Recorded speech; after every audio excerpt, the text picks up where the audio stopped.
My daughter looked her future in-laws in the eye and said, "I'm embarrassed by her because she sounds like an immigrant.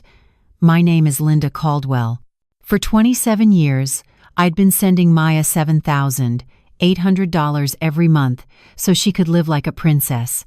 Private schools, luxury cars, Yale University tuition.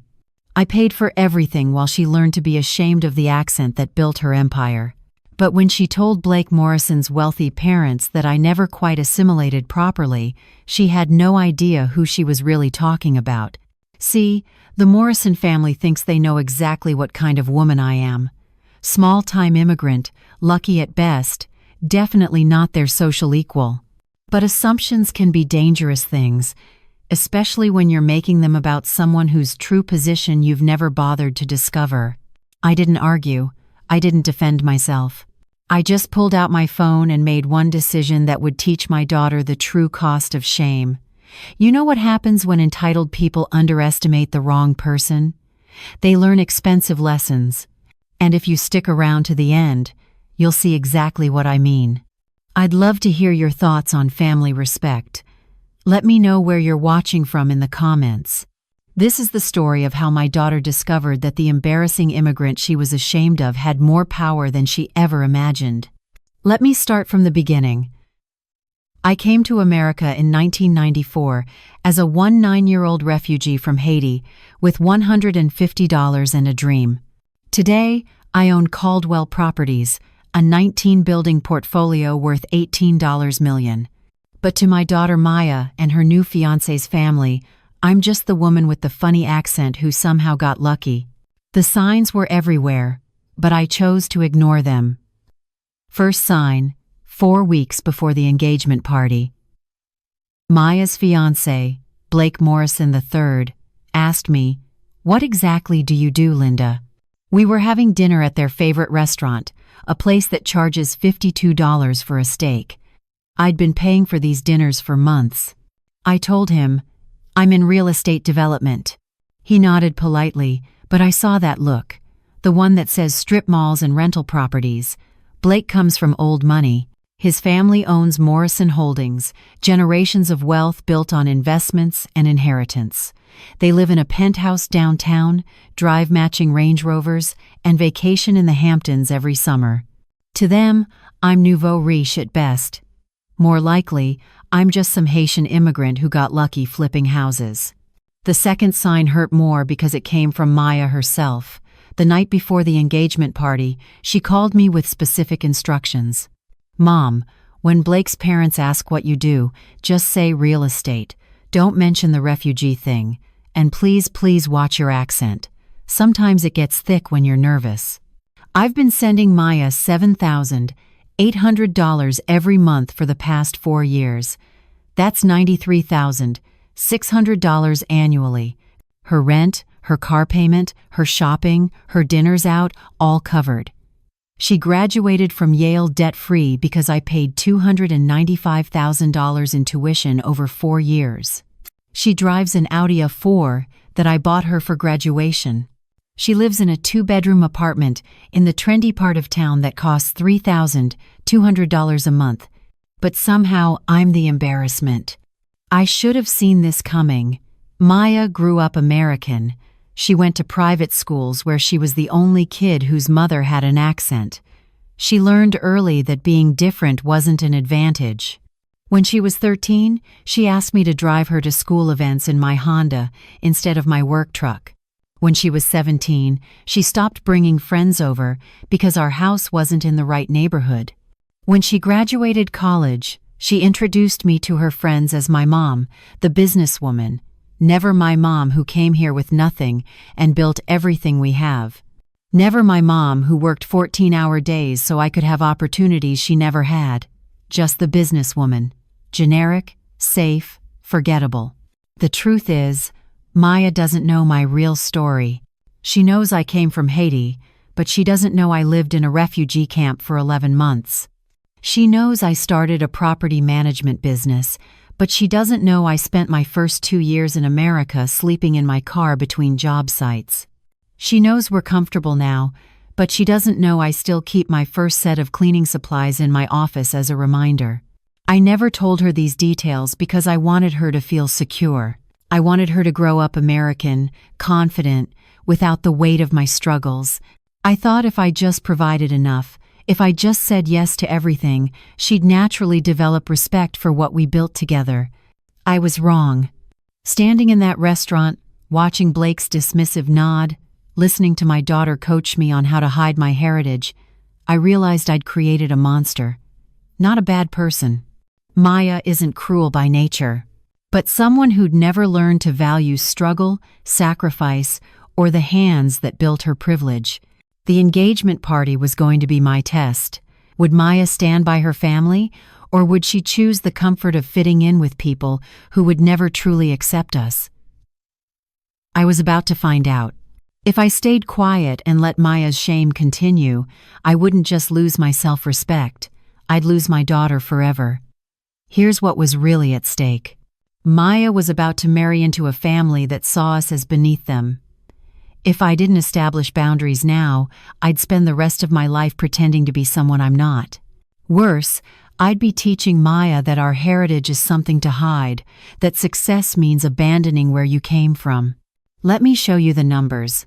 Over the past year alone, I'd transferred exactly $93,600 to Maya's accounts. I pulled up my banking app and scrolled through the monthly payments. $7,800 every 15th of the month, like clockwork. Rent, car payment, insurance, shopping allowance, dining budget, everything covered. But the real number that haunted me was $165,000. That's what I'd promised to put down for Maya and Blake's condo purchase. The paperwork was already in motion. I'd even pre-approved the wire transfer for closing day scheduled for August 15th. Beyond the money, there was something deeper at stake. Maya had a job interview lined up at Caldwell Properties for next month. I'd been planning to bring her into the family business, teach her everything I'd learned about real estate development. It was going to be her entry into building something meaningful instead of just spending money I'd earned. If I let this slide, what message was I sending? That disrespect has no consequences? That family loyalty goes only one direction? That the woman who built everything she enjoys should apologize for her accent? I thought about my mother, who died in Haiti before she could see America. She was a seamstress who dreamed of owning her own shop. Linda, she told me in the hospital, if you make it to America, you build something that lasts. You build something our name can be proud of. I'd built Caldwell Properties to honor that promise. Every building, every successful project, every new contract was proof that we could make it, that we belonged, that the Caldwell name meant quality and integrity. But if my own daughter was ashamed of that name, ashamed of the accent that came with it, what was I really building? The stakes were generational. If I stayed silent, Maya would raise her children to be ashamed of their grandmother's immigrant story. They'd grow up thinking success means erasing your past, not honoring it. I'd also be betraying every other immigrant mother who worked multiple jobs, learned a new language, and sacrificed their comfort so their kids could have better opportunities. We don't earn respect by hiding who we are. We earn it by being proud of how far we've come. The engagement party wasn't just about one evening. It was about whether I'd spend the rest of my life watching my daughter pretend I didn't exist. Whether I'd sit quietly while Blake's parents made subtle comments about people who don't quite fit in. Whether I'd accept being the embarrassing relative who gets uninvited from family events because my accent makes people uncomfortable.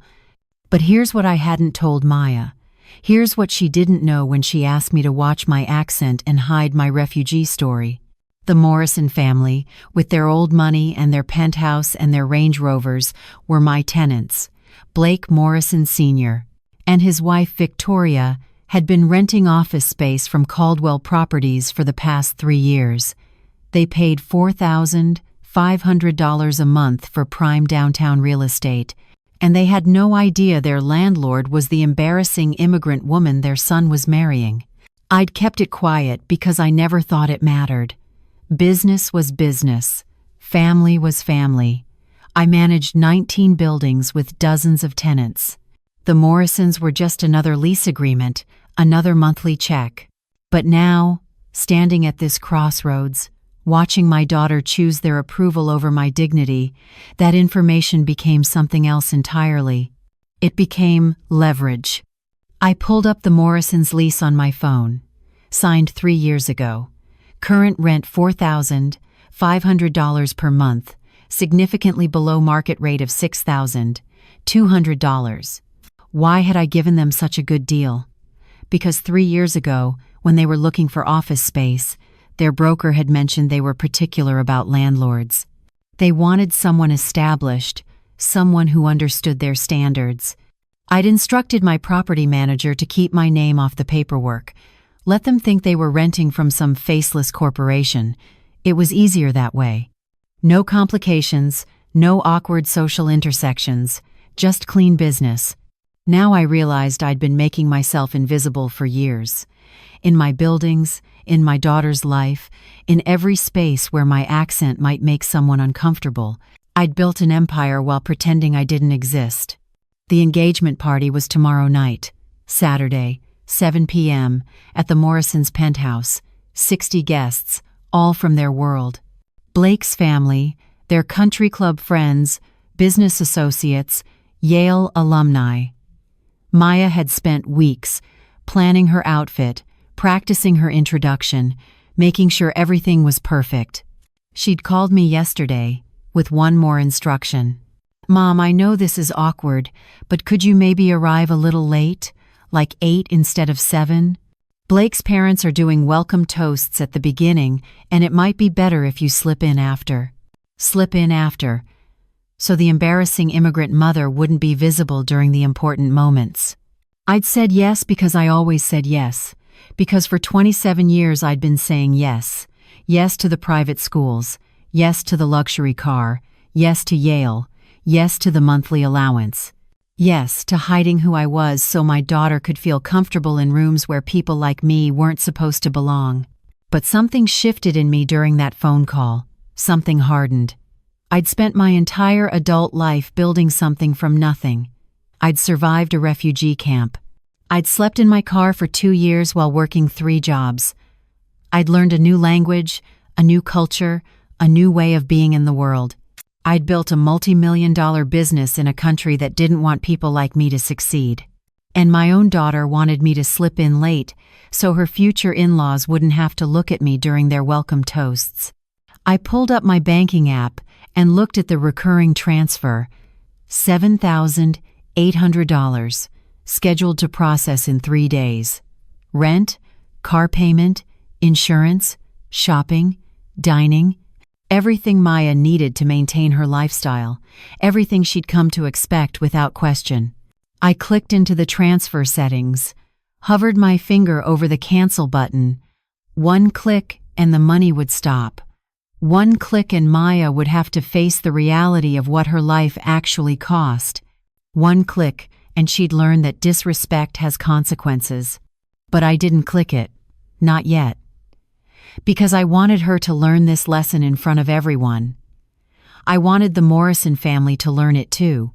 I wanted every person at that engagement party who'd looked at women like me and decided we weren't good enough to understand exactly who they'd underestimated. I opened my contacts and scrolled to Tony Williams, my business attorney and closest associate. Tony had been with me since the beginning. He knew every building, every tenant, every contract. He also knew the Morrison family, had negotiated their lease personally. I sent him a text. "Tony, I need you at the Morrison engagement party tomorrow night, 7 p.m. Wear your best suit. We're going to have an interesting evening." His response came back within seconds. "Linda, what are you planning?" "Justice," I typed back. "I'm planning justice." Then I did something I hadn't done in years. I pulled out the box from the back of my closet, the one with photos from Haiti, from the refugee camp, from my first years in America.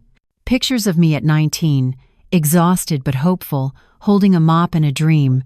Pictures of my mother in her sewing shop, the one she never got to expand. Pictures of the car I'd slept in for 2 years, my first property management contract, the day I bought my first building. This was my story. This was what built Maya's Yale education, her Audi, her $3,200 apartment. This was what she was ashamed of. Tomorrow night, she was going to learn what pride actually costs, and so was everyone else. Saturday arrived. I woke up at 5 a.m., the way I always did. Old habits from my first years in America, when I worked the early cleaning shift at office buildings before my property management job started. Even now, 31 years later, my body refuses to sleep past dawn. I made coffee and sat at my kitchen table looking at the photos I'd pulled out the night before. Me at 19, standing outside the refugee camp in Guantanamo Bay. Me at 21, washing floors in downtown office buildings. Me at 25, signing the lease on my first rental property. Me at 35, cutting the ribbon on my 10th building. Maya wasn't in any of these photos. She came later, after I'd already built something stable, after I'd already learned to hide the struggle so she wouldn't have to carry it. I'd thought I was protecting her. Instead, I'd created someone who saw my success but felt shame about my story. My phone rang. Maya. Mom, hi. Listen. About tonight. I wanted to go over a few things. I'm listening. So Blake's parents are doing a whole welcome speech thing at 7:30, family history, how they met, that kind of thing. And then Blake and I are going to say a few words. It would probably be better if you arrived around 8, after all that formal stuff. You want me to miss the family speeches. It's not that I want you to miss them. It's just, the speeches are really focused on Blake's side of the family, their history, their traditions. And I don't want you to feel uncomfortable sitting there while they talk about all that old money stuff. I'm trying to protect you, Mom. Protect me. My daughter thought she was protecting me by asking me not to witness her erasing me from her own engagement party. What time did you tell Blake's parents I'd arrive? Maya hesitated. I told them you had a work obligation and might not make it until later. A work obligation? Mom, please don't make this harder than it is. This is already so stressful. Blake's family has very specific expectations. His mother has been planning this for weeks. I just need everything to go smoothly. And me arriving on time would make things not smooth. That's not what I'm saying. Then what are you saying, Maya? Silence. Long, heavy silence. Then, quietly, I'm saying that sometimes it's easier if you're not so visible. If you're just there but not, you know, they're there. Blake's parents are very traditional. They have ideas about how things should be, and your accent, your story, it's complicated. Complicated. Mom, you know what I mean. They're from a different world. They don't understand people like us. It's easier if we just don't give them things to question. People like us. My daughter had just grouped herself with me while simultaneously asking me to be invisible. The contradiction didn't even register with her. Maya, let me ask you something. Have you told Blake's parents where you're from? Have you told them your mother is Haitian? Another pause. They know you're from the Caribbean. The Caribbean, that's what you told them? Not Haiti specifically? Not about the refugee camp? Not about how I got here? Mom, it never came up naturally. And besides, what does it matter? You're here now. You're successful. That's what counts. And the money you spend every month, the $7,800, have you told them where that comes from? I told them you help me out sometimes. They don't need to know the details. Help you out sometimes. Maya, I pay for your entire life. Your rent, your car, your insurance, your meals, your shopping, everything. And you told them I help you out sometimes? Because that's what it sounds like when you say the full amount. It sounds like I'm some spoiled trust fund kid. I didn't want them to think that. So instead you let them think what? That you're independent? That you built this life yourself? I let them think I'm responsible, that I manage my money well, that I'm an adult. I closed my eyes. This was worse than I'd thought. Maya hadn't just hidden my story. She'd stolen my contributions and claimed them as her own accomplishments. "I'll be there at 7, I said. "Mom, please. I'll be there at 7, and I'll stay for the family speeches, and I'll be visible, very visible." "Why are you doing this? Why are you trying to ruin my engagement party?" "I'm not trying to ruin anything. I'm trying to attend my daughter's engagement party, the daughter I raised, the daughter I sacrificed everything for. The daughter who apparently thinks I'm too embarrassing to be seen during important moments. That's not fair." "You're right. It's not fair. None of this is fair. I'll see you tonight, Maya." I hung up before she could respond. My hands were shaking. Not from anger, though I was angry. From something deeper. From the realization that my daughter didn't just want me to be invisible, she wanted me to not exist. I spent the rest of the day preparing. Not my outfit, though I did choose carefully. A tailored navy suit, expensive but understated. Pearl earrings my mother had given me before she died. Hair pulled back elegantly. I wanted to look successful, polished, but unmistakably myself. No hiding the woman who'd built this life. I prepared documents, printed out the Morrison family's lease agreement, printed out the payment history, showing their monthly rent checks, printed out the market analysis, showing how much below market rate they'd been paying, printed out my own business profile, the one that showed Caldwell Properties owned 19 buildings worth $18 million. Tony called at 3 p.m. "Linda, I've been thinking about tonight. Are you sure about this? Public confrontations can get messy, especially with families involved." "I'm sure." "What exactly are you planning?" "I'm planning to exist, Tony. I'm planning to be visible. I'm planning to let my daughter and her future in-laws know exactly who they've been underestimating." "And the Morrison lease, you want me to bring the paperwork?" "I want you to bring everything. Their lease, their payment history, their renewal terms. I want them to see exactly who their landlord is." "Linda, this could backfire. The Morrison family is well connected. If you humiliate them publicly, there could be professional consequences." "Let there be consequences. I've spent 31 years in this country accepting consequences. I accepted the consequence of leaving Haiti. I accepted the consequence of the refugee camp.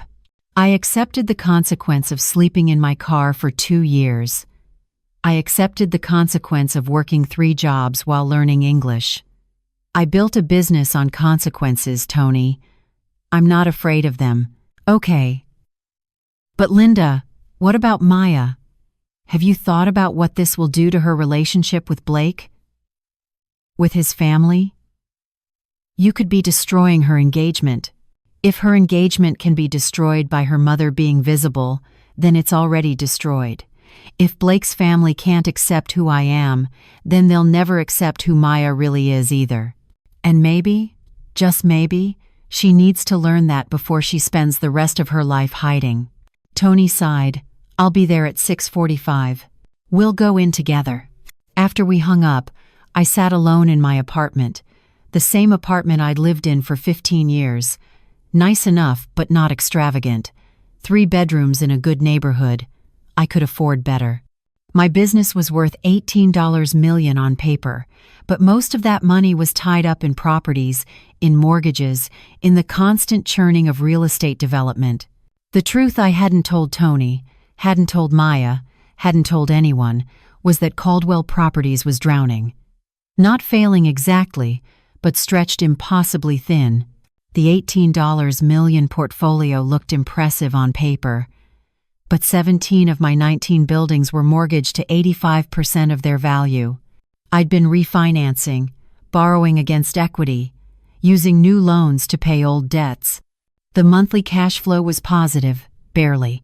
After mortgage payments, maintenance, property taxes, insurance, I cleared maybe $15,000 a month, and $7,800 of that went directly to Maya. The $165,000 condo down payment I'd promised her? I didn't have it. I was planning to take out another loan against my primary building, the one property I owned free and clear. It would stretch me to the breaking point, but I'd convinced myself it was worth it. For Maya's future. For her security. Now I realized I'd been planning to bankrupt myself so my daughter could live comfortably while being ashamed of me. I pulled out my financial statements and looked at the real numbers.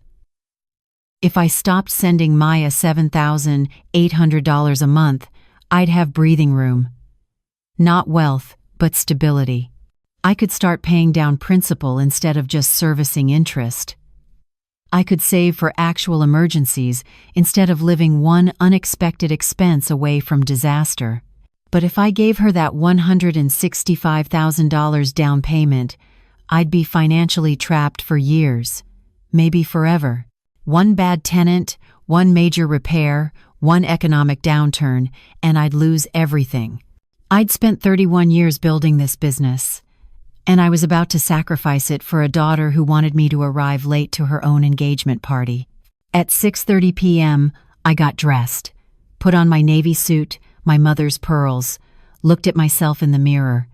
I looked successful, professional, but I also looked tired, 50 years old, and I could see every one of those years in my face, every 14-hour day, every night worrying about mortgage payments, every time I'd said yes to Maya when I should have said no. Tony picked me up at 6:45. He was dressed impeccably, as always.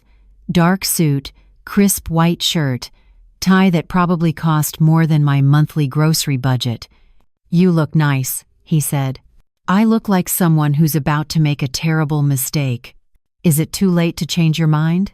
I thought about it, about just showing up at 8 like Maya wanted, about slipping in quietly, being invisible, making everyone comfortable, about protecting my daughter from the consequences of her choices. "Yes," I said, "it's too late. It's been too late for a long time." We drove to the Morrisons' penthouse in silence. Downtown, top floor of a building I recognized, one of the expensive ones with doorman and valet parking, the kind of place that screamed old money. "Linda," Tony said as we pulled up, "whatever happens tonight, I'm with you, but I need you to promise me something." "What?" "Don't burn bridges you might need to cross later. The real estate world in this city is small. The Morrison family has connections. Be smart about this." "I'm always smart about business, Tony. Tonight isn't about business, it's about family. In my experience, family is the most complicated business there is." We took the elevator to the top floor. The doors opened directly into the Morrisons' penthouse. I could hear music, conversation, the sound of people who were comfortable in their wealth. We walked in.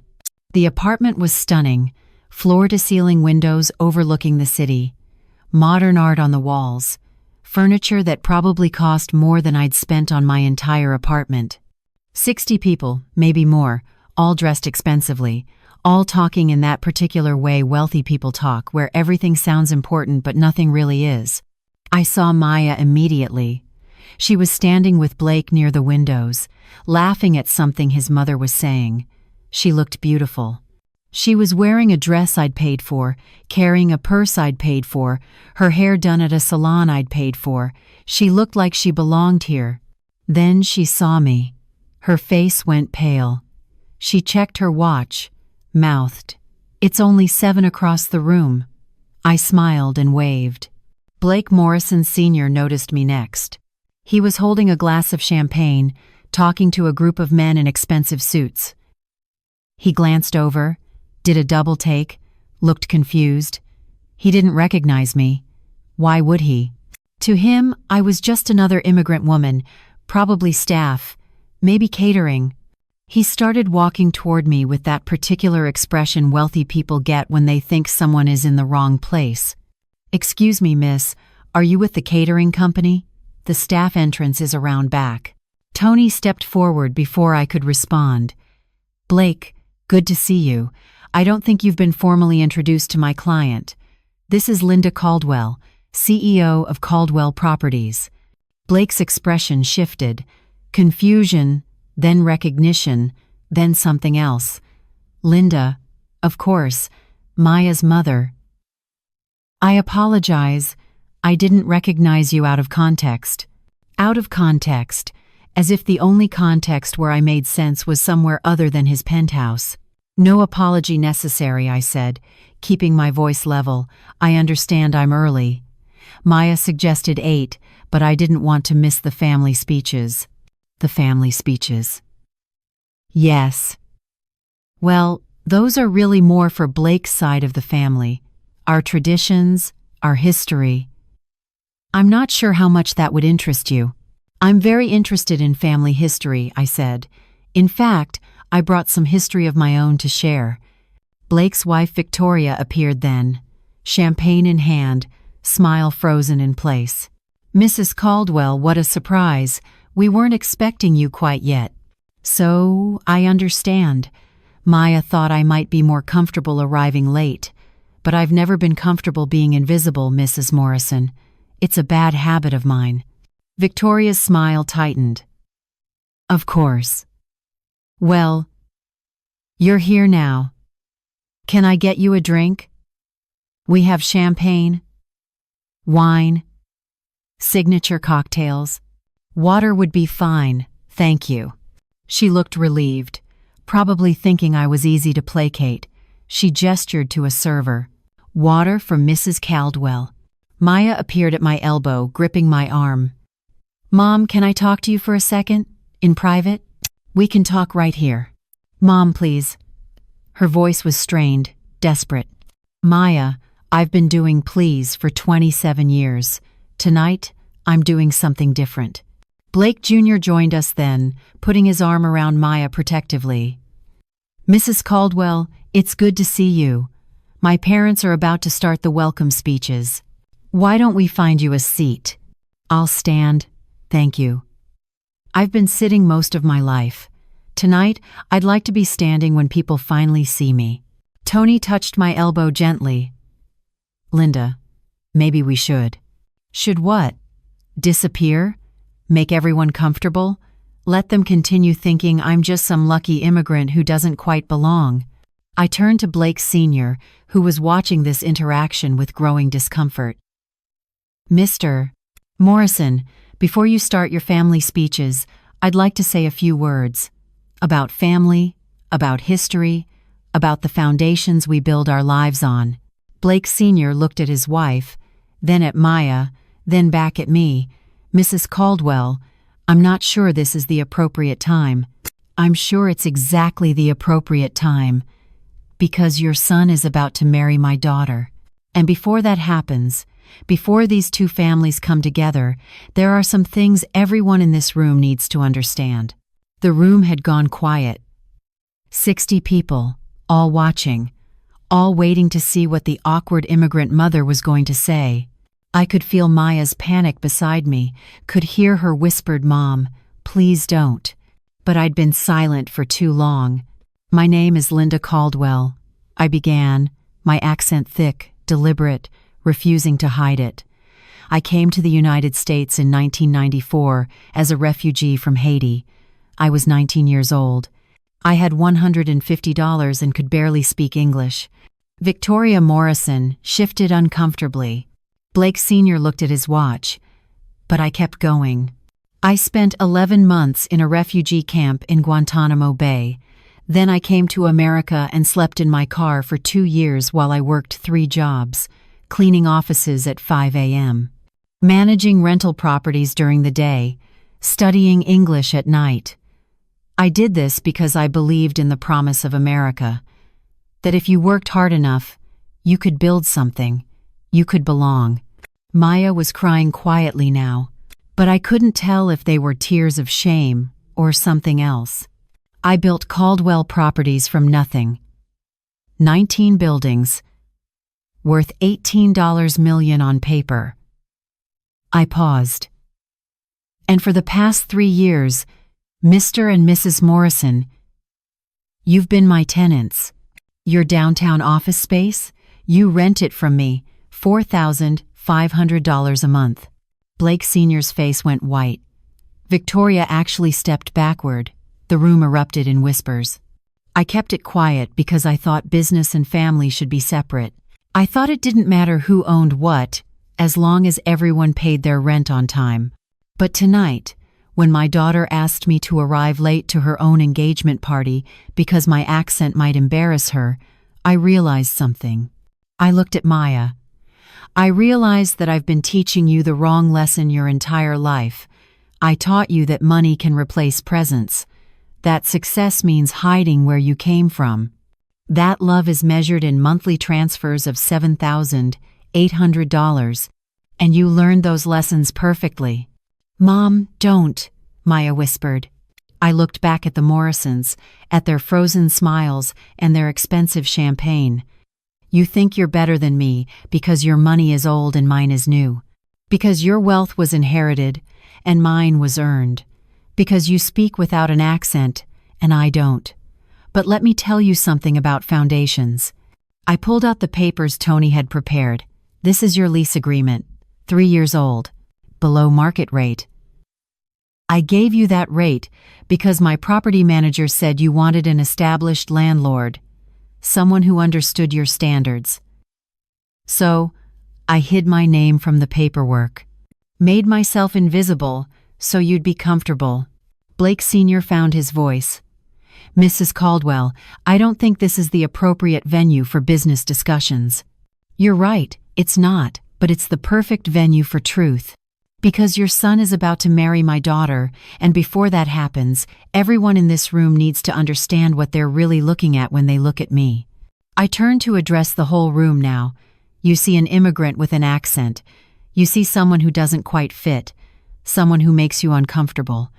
But you don't see the 14-hour days, the sacrifices, the buildings I built, the wealth I created, not inherited, not given to me, created.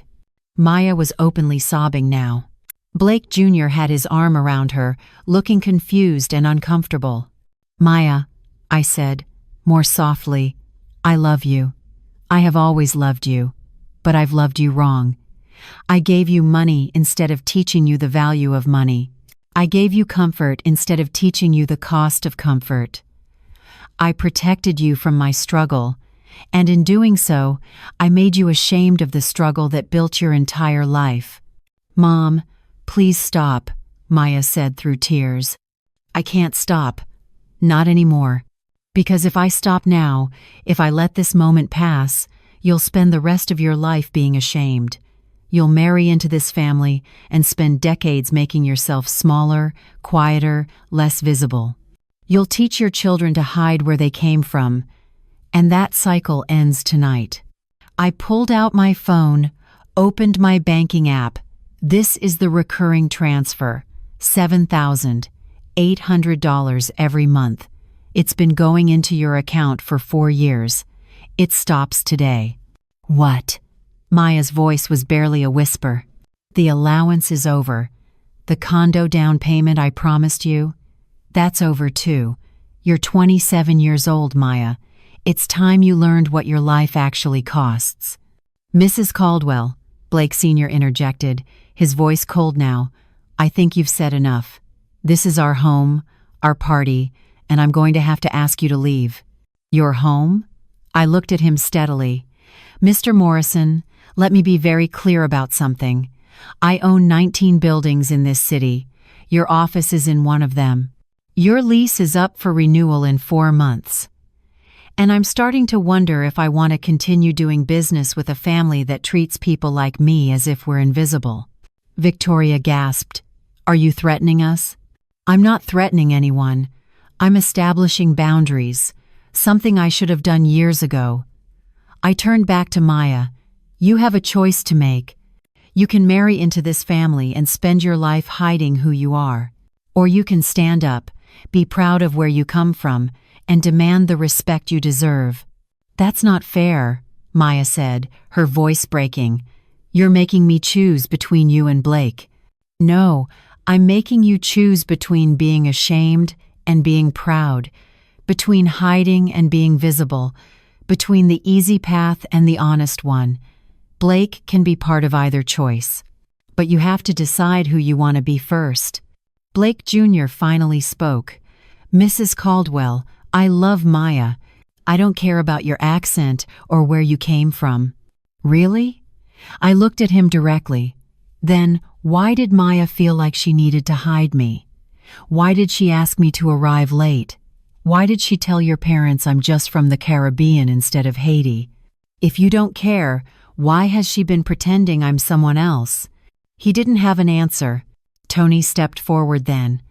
Linda, I think we should go. You've made your point. Have I? Because everyone in this room is still looking at me like I'm the problem, like I'm the one who did something wrong by existing, by being visible, by refusing to hide. I looked around the room one more time, at the expensive art and the expensive people and the expensive champagne, at Maya, crying in her expensive dress, at the Morrison family, frozen in their expensive fury. I built everything my daughter has from nothing, I said to all of them. And I won't apologize for how I sound when I say that. Not to you, not to anyone. Then I turned and walked toward the elevator. Tony followed. As the doors closed, I heard the eruption of voices behind us. Shock, outrage, gossip. The sound of people who'd just witnessed something they'd be talking about for years. In the elevator, Tony looked at me. Well, you certainly made an impression. Did I do the right thing? I don't know, but you definitely did the Linda Caldwell thing. My phone started buzzing before we even reached the lobby. Maya calling. I let it go to voicemail. She called again. And again. By the time Tony dropped me off at my apartment, I had 23 missed calls from Maya, 8 from Blake Jr., and 2 from numbers I didn't recognize. I turned off my phone and sat in the dark, replaying the evening in my mind. I'd meant every word. But now, in the quiet aftermath, doubt crept in. Had I destroyed my daughter's engagement? Had I humiliated her beyond repair? Had I just proven to everyone in that room that I was exactly what they thought I was, someone who didn't belong? I didn't sleep that night. At 3 a.m., I turned my phone back on. 7 missed calls. 83 text messages. I scrolled through them. Maya. Mom, how could you do this to me? Maya, everyone is staring at me. Blake's parents asked us to leave. Maya, you humiliated me in front of 60 people. Maya, Blake is questioning everything now. His parents are furious. Maya, call me back. Please. Blake Jr. Mrs. Caldwell, we need to talk. This situation has gotten out of hand. Unknown number, Mrs. Caldwell. This is Victoria Morrison. What you did tonight was unconscionable. We will be seeking new office space immediately and consulting with our attorneys about your public statements. Unknown number, Linda. This is Robert Chen from Morrison Holdings legal team. We need to discuss the defamatory statements you made at last night's event. Please contact my office Monday morning. I put the phone down. My hands were shaking, not from fear exactly, but from the realization of what I'd actually done. In one evening, I'd potentially lost my daughter, a valuable tenant, and possibly opened myself up to legal action. Tony had been right. Public confrontations get messy. Sunday morning came. I still hadn't responded to anyone. At 8 a.m., someone knocked on my door. Persistent knocking, not going away. I opened it. Maya stood there, still in her clothes from last night. Mascara streaked down her face, eyes red from crying. Can I come in? I stepped aside. She walked past me into the apartment, then turned around. I hate you right now, she said. I hate you so much. I know. Do you understand what you did? Blake's parents asked us to leave their own party. Their friends were gossiping, taking videos. It's probably all over social media by now. Tech executive's fiance's mother causes scene at engagement party. I'm not a tech executive. You know what I mean. You made me look like a fool. Like I've been lying to everyone about who I am, about who you are. Haven't you been? Maya's face crumpled. That's not fair. You don't understand what it's like. Being the daughter of an immigrant in schools where everyone else's parents were doctors and lawyers and business executives, having a mother who couldn't help with homework because her English wasn't good enough, being the kid whose mom brought weird food to potlucks and had an accent nobody could understand. So you decided to hide me. I decided to survive. Do you know what kids called me in middle school? Boat person. Refugee kid. Maya the maid's daughter. They said you probably cleaned houses for a living. And when I told them you managed properties, they laughed. Said that's just a fancy word for superintendent. I hadn't known any of this. Maya had never told me. Why didn't you tell me? Because you were working all the time. Because every time I tried to talk to you, you were on the phone with tenants or contractors or banks. Because the only time you were really present was when you were writing checks. So I learned that's how you show love, with money. And I learned to hide everything else. Maya. No. Let me finish. You think I'm ashamed of you because of your accent or where you came from, but I'm ashamed of me. I'm ashamed that I wasn't strong enough to defend you. That I let Blake's parents make me feel like I had to hide you. That I asked you to come late to my own engagement party because I was scared. She sat down on my couch, put her face in her hands. Blake broke up with me last night, after we left the party. We were in the car, and he said he couldn't marry someone who would ask their mother to be invisible. He said if I was that ashamed of where I came from, I'd never be strong enough to stand up for our future children. He said his mother was right about one thing. Cultural compatibility matters. But not the way she meant it. What did she mean? She meant you and I weren't compatible with them. We weren't refined enough, old money enough, white enough, though she'd never say that directly. But Blake said the compatibility problem was between me and you, that I couldn't respect my own mother, so how could I respect anyone else? I sat down beside her. Blake said that? He said he'd spent the last month watching me try to turn myself into someone his parents would approve of. And he'd watched you pay for everything while I acted like I'd earned it myself. He said he didn't want to marry someone who couldn't stand up for the people who loved them. We sat in silence for a long moment. So what now? I asked. Now I don't know. I don't have Blake. I apparently don't have an allowance anymore. The condo down payment is gone. I have a job interview next month at a company I've never heard of making $45,000 a year. My rent is $3,200 a month. My car payment is $650. Insurance is $200. And I have exactly $1,847 in my checking account. So, you're here for money. No. Maya looked at me with something I hadn't seen in years, clarity. I'm here to tell you that you were right. About everything. I've been living a lie. Using your money to pretend I was someone I'm not. Letting Blake's family treat you like you were less than them while I stayed silent. And I hate that about myself more than I hate what you did last night. Maya? I'm not finished. You were right. But the way you did it was cruel. You humiliated me in front of everyone I know. You destroyed my relationship. You used your power over the Morrisons' lease to threaten them. You proved your point, but you did it in the most brutal way possible. She was right. I had been brutal. You could have talked to me privately, Maya continued. You could have cut off the allowance without the public spectacle. You could have told me how you felt without destroying my engagement party. But you didn't. You wanted everyone to see. You wanted to prove something. And I think maybe you wanted to punish me. I wanted you to understand what you were throwing away. By throwing it away for me? Mom, you just ended your relationship with the Morrison family. They're probably going to break their lease. They're threatening legal action. Your public outburst could cost you business relationships. And for what? To teach me a lesson? You might have destroyed your own business to prove a point. My stomach dropped.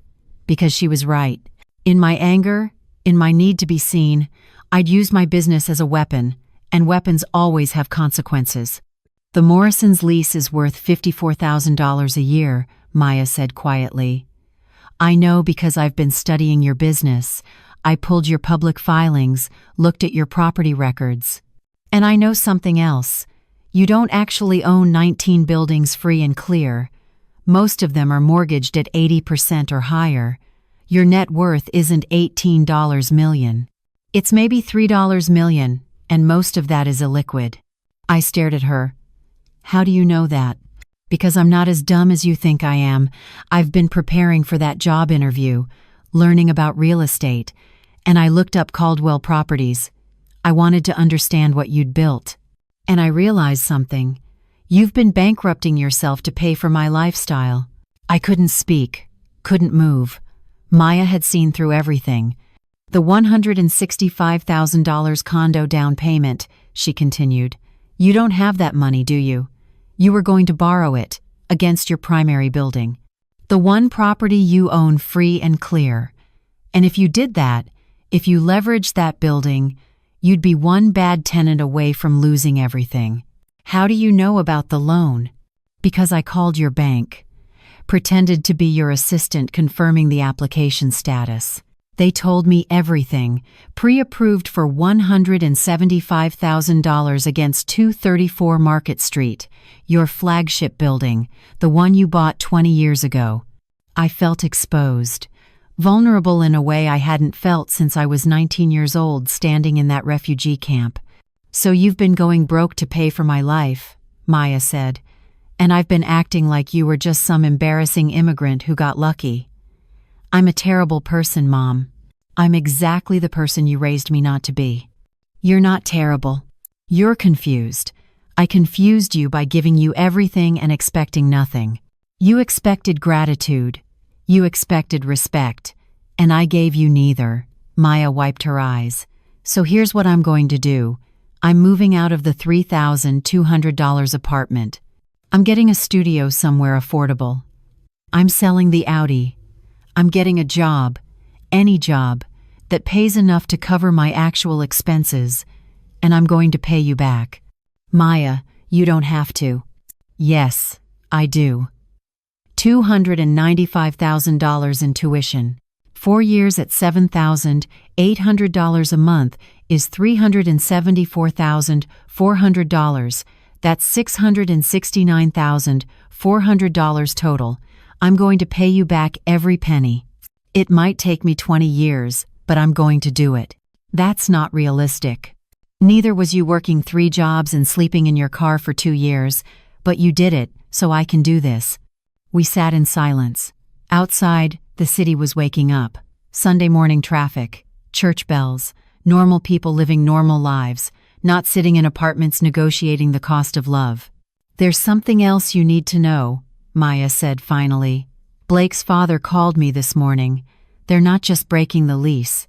They're filing a complaint with the Better Business Bureau. They're claiming you used your position as their landlord to harass and intimidate them. That you violated professional boundaries by bringing personal matters into a business relationship. My heart sank. Can they do that? They already did. Morrison Holdings has lawyers, good ones, and they're going to make your life very difficult. So I destroyed your engagement and my business in one night. You made a choice, stand up for yourself or stay invisible. You chose to stand up. That has consequences. Maya stood up. I should go. I have to figure out where I'm going to live starting next month, and I need to call Blake. Try to explain, not to get back together, that's over, but to explain why I was the way I was. Why I asked you to come late. Why I've been so ashamed. What will you tell him? The truth. That I've been trying to be someone I'm not because I didn't think who I really was would be enough. That I learned that from you. Not because you taught me to be ashamed, but because you taught me that survival means working so hard, there's no time for anything else. That love means money, because time was something you never had. She walked to the door, then turned back. Mom, I don't forgive you yet for last night. What you did was cruel. But I understand why you did it. And maybe someday, when I'm stronger, when I've figured out how to be proud of where I come from instead of ashamed. Maybe then I'll thank you. Maya, wait. What? The job interview at Caldwell Properties. It's still yours if you want it. $48,000 a year. Standard benefits. You'll work harder than you've ever worked. But you'll learn the business. You'll learn how to build something real. I can't take charity from you. It's not charity. It's a job. One you'll have to earn every day. One you might fail at. One that will show you exactly what it takes to build what I built. Maya looked at me for a long moment. Can I think about it? You have until Monday. After she left, I sat alone in my apartment, picked up my phone, scrolled through the messages, the threats from Morrison Holdings lawyers, the missed calls from Maya, the silence from everyone else. Tony called at noon. Linda, we need to talk about damage control. The Morrison complaint is real, and I'm hearing whispers that other tenants are concerned. Nobody wants a landlord who uses business relationships for personal vendettas. So what do? You apologize, publicly if necessary. You separate your personal feelings from your business practices. You prove you can be professional. Or you lose more than the Morrison lease. You lose your reputation.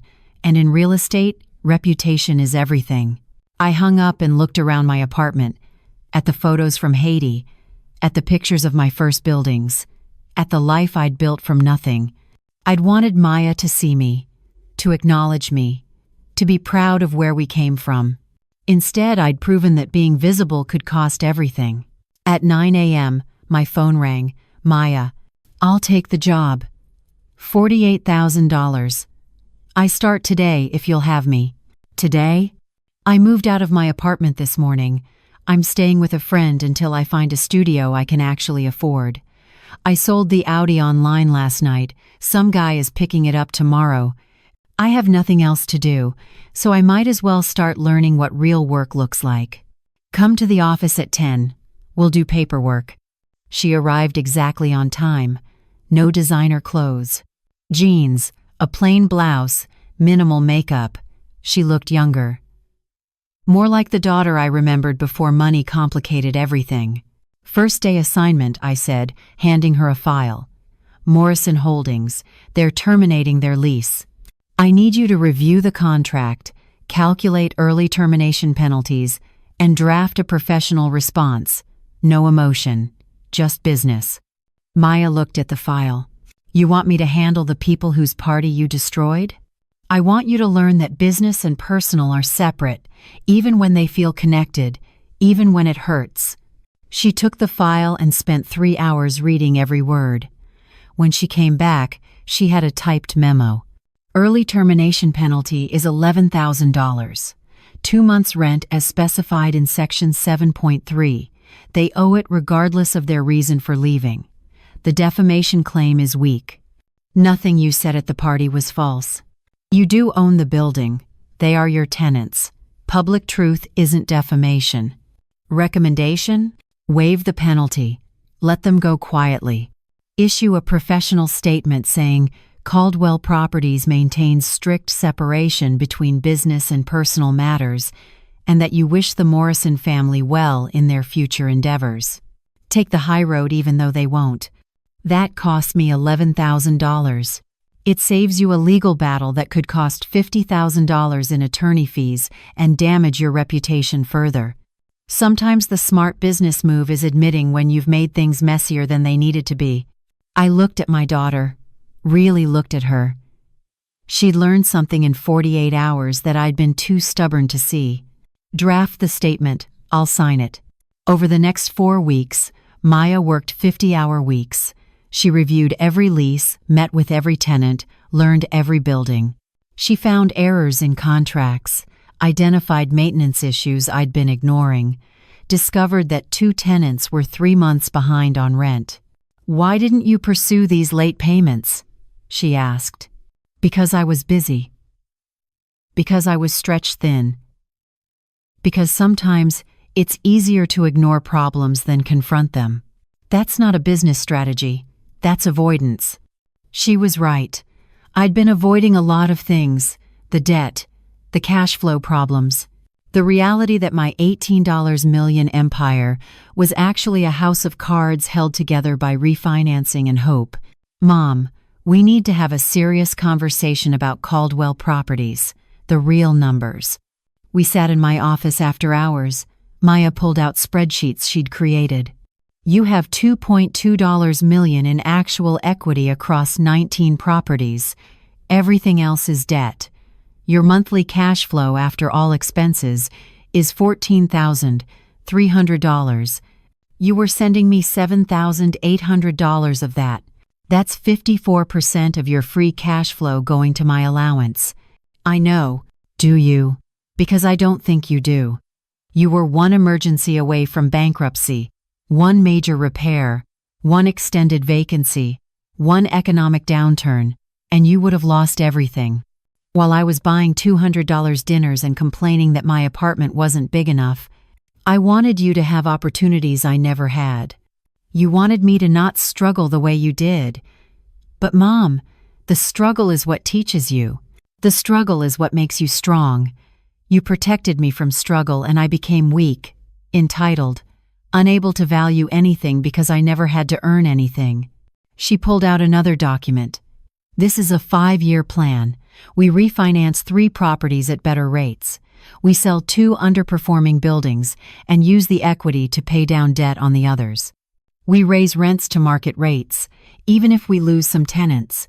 We cut all non-essential expenses, and in 5 years, we'll have real equity, real stability.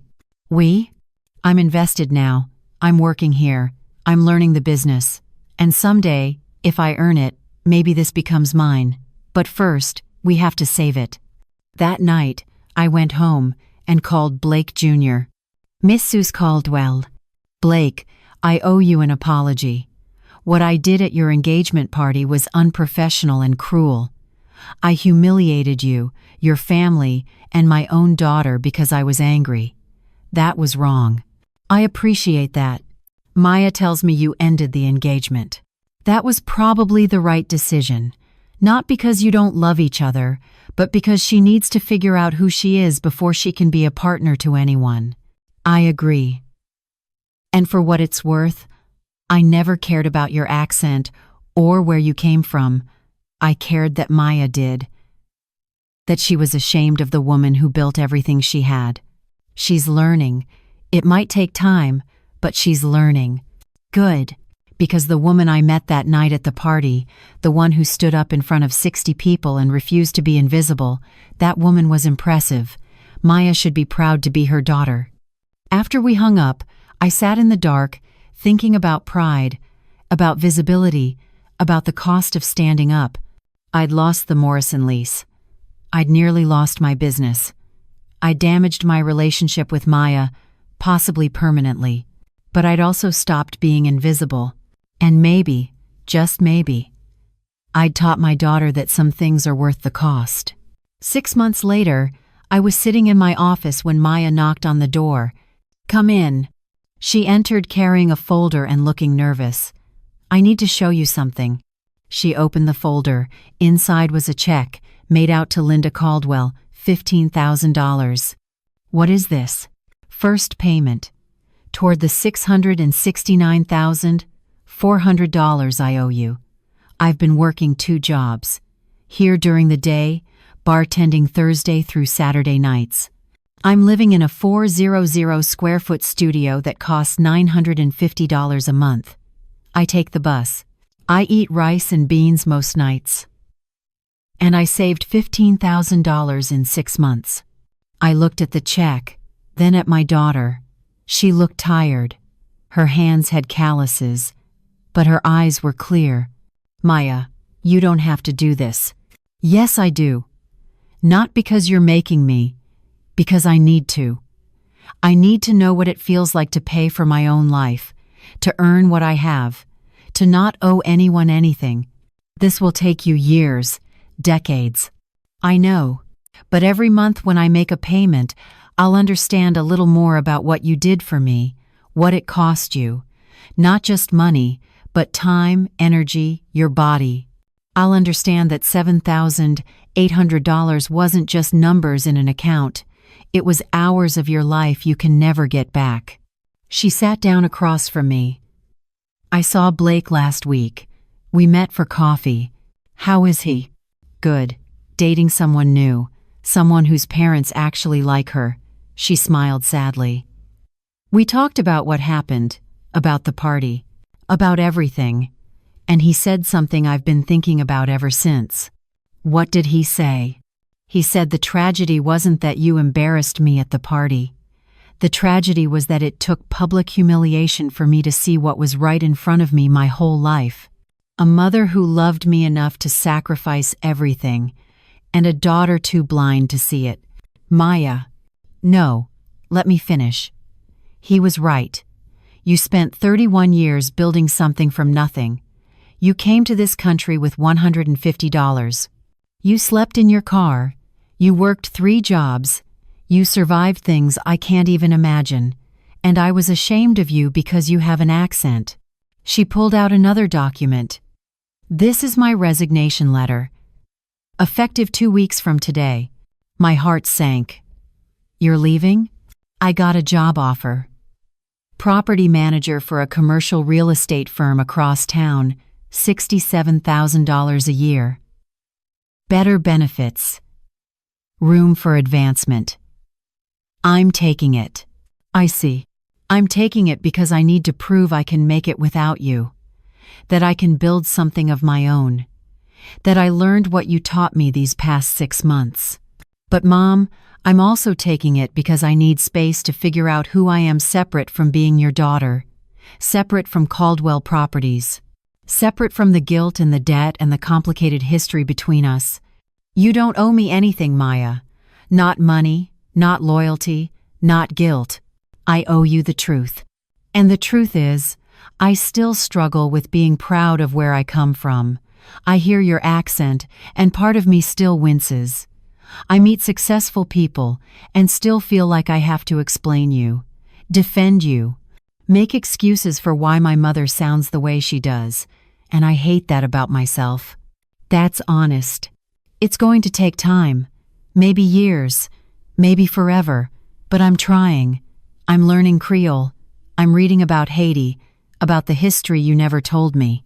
I'm going to therapy to understand why I've been so ashamed. I'm doing the work. She stood up. And I'm going to keep making payments. Every month, $15,000 today. Then $1,500 a month after that, for as long as it takes. Not because you expect it, because I need to know what it feels like to pay my own way. After she left, I sat alone in my office, looked at the check, and $15,000. 6 months of bartending and saving and struggling and learning. I thought about tearing it up, about telling Maya she didn't need to pay me back, that mothers don't keep score, that love isn't a transaction. But then I realized something. Maya didn't need me to forgive the debt. She needed to pay it. Not for me, for herself. I deposited the check. 1 year after the engagement party, Maya called me. Mom, I need to tell you something. Blake and I are getting back together. We've been seeing each other again, slowly, carefully, and we're going to try again. That's wonderful. His parents still don't approve. They probably never will. But Blake said he doesn't need their approval anymore. He needs mine. And I need to know I'm marrying him for the right reasons. Not to escape where I come from. Not to fit into a world that doesn't want me. But because I love him, and he loves me, exactly as we are. That's all that matters. Mom, when we get married, I want you to walk me down the aisle.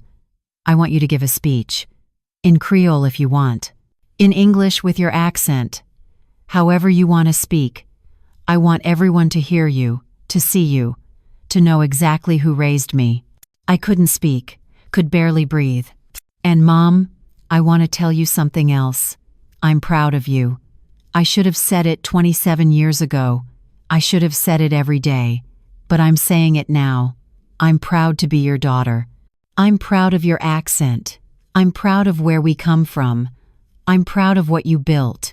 and I will spend the rest of my life trying to be worthy of the sacrifices you made for me." After we hung up, I sat in my office looking at the photo from Haiti. Me at 19, exhausted but hopeful. I thought about that girl, what she'd survived, what she'd built, what she'd sacrificed. I'd wanted Maya to see me, to acknowledge me, to be proud of where we came from. It took destroying an engagement party, nearly losing my business, and 6 months of painful rebuilding. But finally, she saw me, and that was worth everything. That is Linda's story.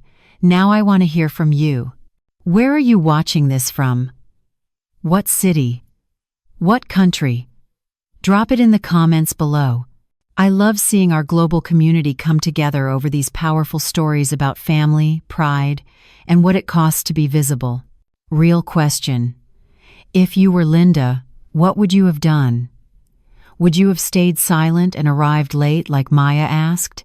Would you have confronted Maya privately instead of at the engagement party? Or would you have done exactly what Linda did and made everyone in that room see you? Tell me in the comments. Hit that like button if this story made you feel something. Share it if you know someone who's ever been made to feel ashamed of their accent, their heritage, where they came from. Someone who worked their entire life to build something only to have their own family treat them like an embarrassment. Someone who had to choose between being invisible and being seen, knowing that visibility could cost everything. And subscribe for more raw, real stories about immigrant struggles, family betrayal, the cost of assimilation, what happens when children are ashamed of their parents, and the price of refusing to hide who you are. Comment below. I read every single one. Thanks for watching. Sometimes the people who love us most are the people who hurt us most. Sometimes being a good parent means making your child face uncomfortable truths. Sometimes standing up for yourself means losing everything to prove a point. And sometimes pride costs more than money ever could. See you in the next video.